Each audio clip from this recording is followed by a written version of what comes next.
We're looking at the lateral, posterolateral part of the larynx already. So just to establish our position, we have the thyroid gland here. For some reasons, there seems to be a reaction that took place. You can clearly see now one of the parathyroid glands. It turned darker. A few hours after it was exposed. So that's the thyroid gland, small parathyroid gland right there. You have the superior thyroid artery. Then this one here, we have the thyroid cricoid cartilage of the larynx. So we're looking at the posterolateral aspect of the larynx. So that's the hyoid bone right there. So this part is the greater horn of the hyoid bone. So you can see there's an artery here. Artery comes from the external carotid artery. So that's the lingual artery. This one is a nerve coming from the vagus. It's one of the branches of the vagus nerve, going to the larynx. This one is the superior laryngeal nerve. Then this small vessels here.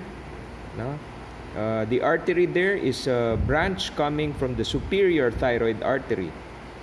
It's a small branch going to the larynx. So the arteries, superior thyroid, for example, it will not only supply the thyroid gland. It's not exclusive blood supply to the thyroid gland. There may be branches going to adjacent structures like this one. You can even see the venae comitatantes to the artery going to the larynx. So this muscular structure right here, this is already part of the pharyngeal wall, part of the laryngopharynx, laryngopharynx. Sorry for the stutter. Right there. So if this is part of the pharyngeal wall, you can see fascia, connective tissue right there.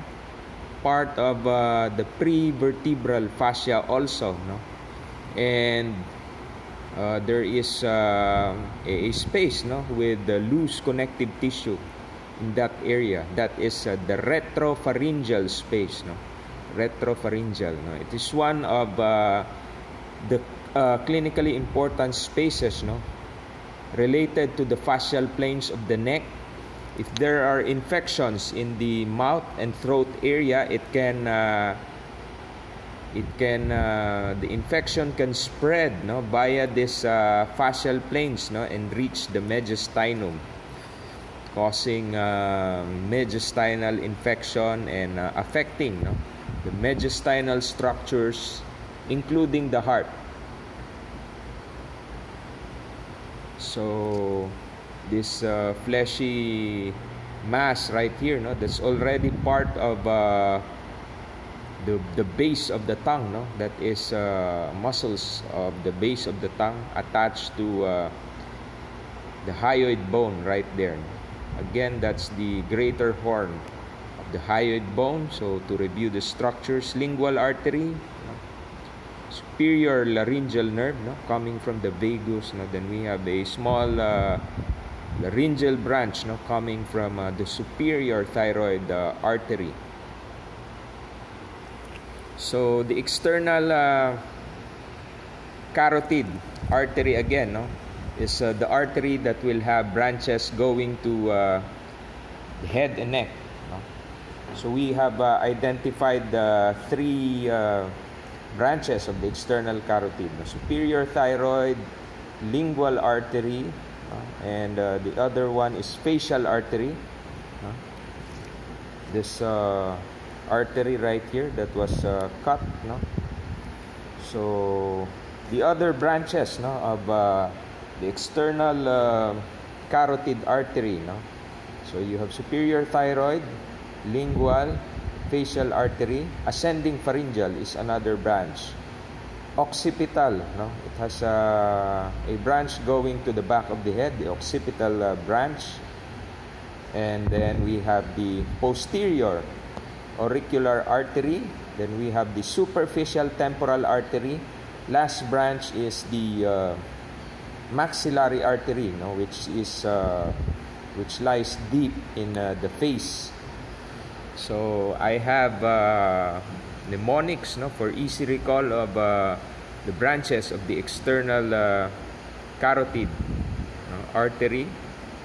The mnemonics is quite bastos, no. It goes this way.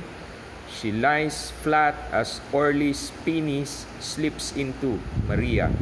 She, superior thyroid, lies lingual, flat facial, as ascending pharyngeal, Orly's occipital, penis, that's posterior auricular, slips into, that's your superficial temporal, and Maria, your maxillary artery.